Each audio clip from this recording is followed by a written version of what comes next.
So what's up? Kamusta? Ayos pa tayo dyan. So nandito tayo ngayon sa may Rusi Kapihan branch para sa update natin dito sa motorcycle na to, at nakita na rin natin ngayong 2025 ang bago nilang Rusi Ultra 125. So ano nga bang meron dito? At yung presyo nito alamin na rin natin, at pati yung specification niya.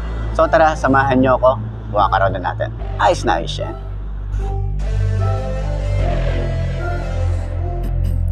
Got some pain in their life, you can see it in their eyes. They're changing at night, underneath the dark skies. Forced to become something darker inside. You can feel the switch, feel the shift in the tide. They keep desiring something that's more inspiring. Their brains rewiring, old thoughts they start expiring. They're never tiring, no, now they feel the fight in them. They feel the fire sweep, take over entirely. They feel it growing, it's showing the feelings. They keep overflowing, always stoking the fire. Adrenaline is overloading, hit the mat like a fighter. They never let up, never throwing, giving to their desires. No, they keep working on their focus. They feel the temperature rise, now there is no place to hide. You better dig deep inside and find anything, everything that you could ever need. Every breath that you breathe, dedicated to believe. Streets that they called home, not for the weak, left out in the cold. Watched all the sheep do what they're told, swore they would feast one day on their bones. On to the streets that they called home, not for the weak, left out in the cold. Watched all the sheep do what they're told. So yun nga mga best, no, ngayong 2025 nakita na rin natin itong Ultra 125 Sports. Pero ang kinalungkot ko lang dito, kasi marami nagsabi, marami ding nagkumalat na FI na siya. Pero nung chinek namin ni boss dito, so naka-carb type to. Hindi natin alam kung meron nga bang FI na nilabas or eto pa lang na carb.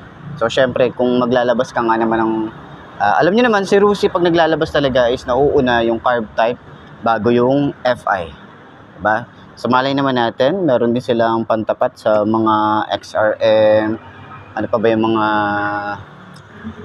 mga katulad na ganito. Yun, mga ganon. May mga FI na yung iba. Pero si Rusi, ito, naglabas sila ng bago. Parang alam niyo yung Delta 125. Parang halos same lang din naman yung katawan. Ang pinagkaiba lang nito, yung harap niya, yung kanyang headlight. Pero yun, malay naman natin is maglabas din sila ng FI nito. So kahit ako din naman, naniwala din ako na FI yung nilabas nung una. Pero wala kasing nakalagay na FI. Pero sabi nga nung mga nauna is merong daw FI. So yun, check na natin yun. Pero yun na nga, move on tayo. And ayan, 5 to ang ating height. Sakyan natin. Unang sakay pa lang to. Hindi ko pa siya sinakyan kanina. Ngayon pa lang, okay? So, unang upo para sa Ultra. Pag sinide stand siya, goods naman. Hindi siya yung mukhang alanganin na kapag iniwan nyo sa parking, mabubuwal. Ito, safe naman siya.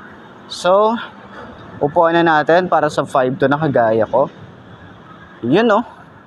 Yung upuan agad yung una kong napansin. Hindi siya yung sobrang lambot, hindi rin siya yung sobrang tigas. Nasa gitna siya. Pero kapag nilong ride to, feeling ko masarap siya yung long ride. Ayan, makapal. Hanggang dito sa ating OBR, makapal yung foam. And then, pag itinayo natin, sobrang gaan ng motorcycle. Tingkayad, oo, pero manageable naman. Ayan, kayang-kaya natin siyang bitawan. Okay, turning radius, sobrang lawak ko. Ang sarap ng grip. Ang sarap no? Parang kinain eh. Sarap nung hawakan ng grip. Sobrang yung kanyang turning radius. Yung shock niya, ito sobrang ganda. Sobra no? Maganda yung shock. Wala akong naririnig sa kanyang bearing or sa T-post niya na umaalog-alog. Pero ito maganda yung shock.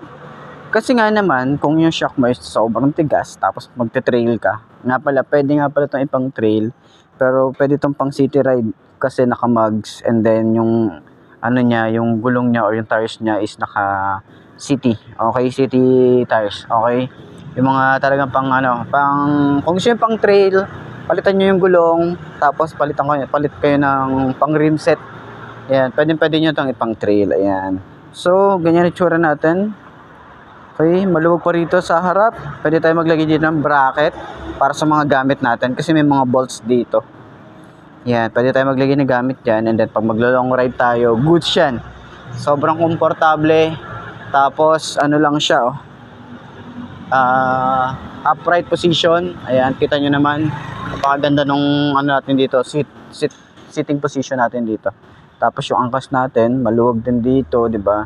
So, pwede pa tayo umusad. Ayan, hindi tayo masyadong bukaka kasi yung itsura ng upuan dito, ang nipis, oh. Ang nipis ng tabas, ganun, oh. Pag ganun siya, patulis. Ayan, yan lang naman, no? Sa tingin nyo, para sa mga 125cc, mga ganito, okay? Sulit nga ba siya ngayon 2025 para sa 55,000 pesos? Comment nyo yan. So, center stand natin. Yun, no? Center stand. Magaan ba siya yung center stand? Medyo mabigat kapag center stand, pero goods naman. Ayos. They would feast one day on their